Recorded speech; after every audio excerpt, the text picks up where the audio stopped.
Good evening, and welcome to the Nightly News. I'm Abby Bravo. And I'm Dahjia Thomas. The Rose record label is hosting their annual gala in Hearst Studio G3 this Friday, February 24th at 7 p.m. The theme of the gala is semi-formal 70s disco, so make sure to dress accordingly. They will also be holding an early listening party at 6:40 to get a sneak peek of what the rest of the night has in store. The multi-part events of Celebrating Black Joy is coming to an end with Unlock Your Words on the 28th from 4:30 to 6 p.m. They're accepting student performances as well as email submissions to have pieces displayed on the walls in Masry Gallery. If you want to perform or participate, reach out to organizers Joan Horgan and Nehemiah Kennedy at the emails provided below. The BSU Club has been promoting their events, but one by one events have been canceled. The sole remaining event is the Blackout, which will now be taking place on the 28th from 8 to 10 p.m. The Chronicle is pursuing a story on why the events have been canceled, and updates will be provided in the Chronicle newspaper and online next week. Professor Daniel Nestor presented Sad, Beautiful, Tragic, a night of poetry at the Pine Hills Library on February 15th. Arts correspondent C.J. Grace was there to capture these artists in their element. Valentine's Day is usually a day to celebrate everything sweet and soft there is about romance. But for those less interested in that aspect, Professor Daniel Nestor from the English department put together Sad, Beautiful, Tragic, a celebration of all things heartbreaking about Valentine's Day. Love forgives Ezra and Steve. It's Sunday morning. I'm on the couch with my girlfriend. I'm reading a new poem. The event featured readings from local artists such as Christophe Paul and Danny Beltran, as well as an open mic for those in attendance. Marching, hips moving, head tossing from side to side. But I'm gonna have to be going now. Thanks for the great time. I'm a Saint Rose alum. Nestor was one of my writing professors, so it's really exciting to that he reaches out and is like, hey, you should come and read at this event. So that's really cool that I have had these opportunities essentially. The passion, the drama, the crippling mental illness. Beltran, a Saint Rose alum, used the performance to explore some of their works dating back to their time at the college and beyond. I think I tend to try to explore a lot of, traumatic experiences through my work. Saturday, I read a lot of familial-based pieces, and this week I read a lot of romantic pieces. I guess it's how I explore my relationships with those around me, and also the type of person I am or want to be. Performances ranged from horrifying to downright sappy, but all celebrated in spite of the otherwise saccharine environment. Barefoot on the dashboard like this is her home. I know the song hits, but does this chick like me legit, or just for the songs in my playlist? I love this. I mean, as the crow flies, it's like you could chuck a rock and hit Saint Rose, and I just want to be clear, I would not chuck a rock at Saint Rose. I'm just saying it's a figure of speech, okay? It's a metaphor. But it is very close to Saint Rose, so it's cool to see people getting out, town and gown they call it, together, and so it was a great mix of people, you know. From the mouths of poets come the sweetest of sentiments, but tonight harsher tones rang true. From the heartbeat of the arts beat, I'm C.J. Grace. Back to you in the studio.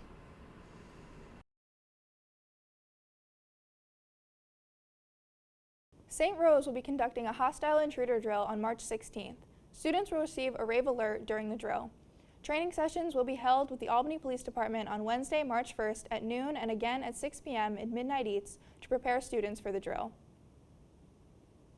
Saint Rose has partnered with the Red Bookshelf, a nonprofit organization dedicated to collecting and restoring books to recirculate into the community. The Interfaith Sanctuary will be accepting worn books every Monday from 4 to 6 p.m., Tuesday from noon to 2 p.m., and Friday from 11 a.m. to 2 p.m. to provide children with access to books regardless of income. Think about recycling those books you've never picked up before you decide to throw them away. Yoga in the Interfaith Sanctuary has been moved to 6 p.m. Beginners are always welcome, and yoga mats and other supplies are provided. If you are looking to start your week off right with some relaxation, be sure to stop by. Musician and composer Sofia Sabaya Vestek is performing in the Peacock Recital Hall in Masry on Sunday, March 19th at 4 p.m.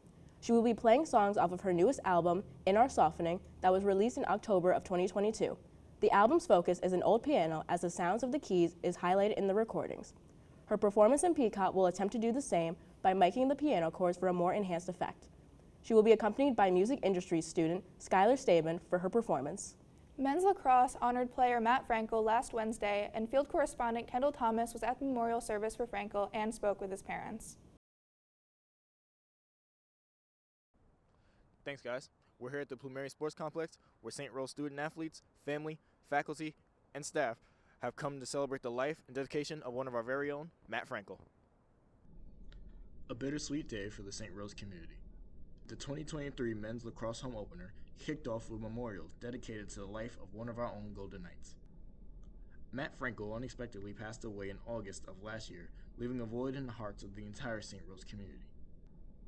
Matt brought his talents and love for the sport of lacrosse to the College of Saint Rose in the fall of 2019, showing us in his everyday actions what being a Golden Knight is all about. He was a beloved son, brother, friend, and a teammate who left a lasting impression on whomever he met. We were able to speak to some of Matt's teammates who undoubtedly played their hearts out in memory of their beloved friend. Yeah, Matt was one of my best friends and roommates since about 2019 when he got here. He's a great dude overall, cared about everyone, and just wanted to see this team be successful and play their full potential. And that's our mission for today, is just to play to our full potential and hopefully get a win. It's different for me because I've known Matt since I was a little kid. I grew up in the same town with him, so it definitely hits home a little harder. We all knew Matt as a Saint Rose student and a lacrosse player. However, his parents gave us a deeper look into Matt as a son and as a human being. Matt was larger than life as a person.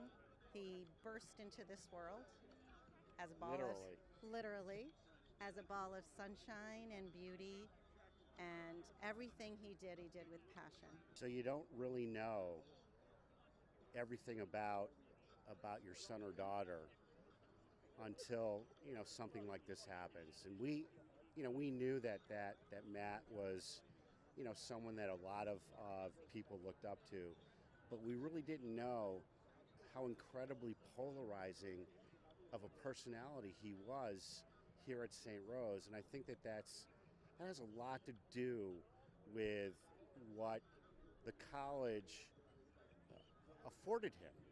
It gave him a place to be the person that we always knew he was capable of being as an athlete and as a student.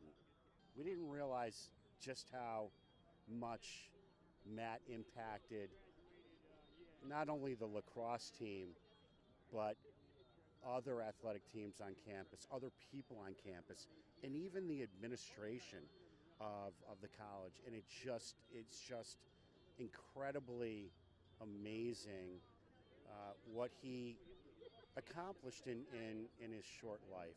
And we're just so grateful that the college is doing this for him today. It's surreal. One of my sayings for Matt was, all you need to do is step into your greatness, and it lives inside of you, and you'll find it. And he did find that here in Saint Rose. Matt Frankel left a lasting impression on family and his teammates as they all aspire to step into their greatness. He will be dearly missed. For Saint Rose Television, I'm Kendall Thomas. Back to you.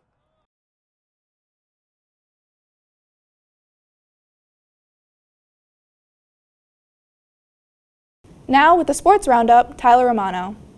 This has been a big week in sports for the Saint Rose Golden Knights, with winter sports nearing their end and spring sports ramping up. Last Wednesday, men's lacrosse faced off against second nationally ranked Mercy College in the Golden Knights' home season opener. 6 Saint Rose players contributed to their 12 goals during the game, with Cam Smith scoring 6. Despite their efforts, Saint Rose fell to Mercy 21-12. Both women's and men's indoor track and field headed to Boston, Massachusetts for the NE10 championship last Thursday. Reese Castanelli set a new school record in the men's 400 meter. The new record is 48.48 seconds. On Saturday, basketball had a doubleheader along with senior day. The women's team beat Pace University 74-63. Senior Michaela Johnson scored 17 points and Isabel Sanchez scored 16 points. The men's basketball team also played Pace University, losing 60-80. Josh McGettigan had a 25-point, 10-rebound double-double, and Latique Briscoe scored 14 points. The men's and women's teams have 8 total seniors graduating and who played their last game as Golden Knights. On Saturday, the 25th, there are multiple teams competing away from home. Women's lacrosse is facing off against Felician University in Rutherford, New Jersey at 11 a.m. Men's lacrosse is playing at Georgian Court in Lakewood, New Jersey at noon. And softball is playing a doubleheader against Goldie Beacom in Wilmington, Delaware at noon and again at 2 p.m. That's all for sports. Back to you, Abby. Thanks, Tyler. Check out the newest edition of the Chronicle both in print and online to keep up on campus activities and events, as well as arts and opinions articles. This edition covered stories on the creation and growth of the GK Shop, along with Black History Month events on campus. Also included is a review of the newest hotspot for students, Dave's Hot Chicken. Opinions covered the importance of Black History Month and the work that still needs to be done, and recent improvements to the Camelot Room. Keep an eye out for print copies around campus and follow the Chronicle on Instagram at Saint Rose Chronicle or check out the website at saintroseChronicle.com/fresh. That's all we have for this week's Nightly News. I'm Dahjia Thomas. And I'm Abby Bravo. Have a great week, Golden Knights.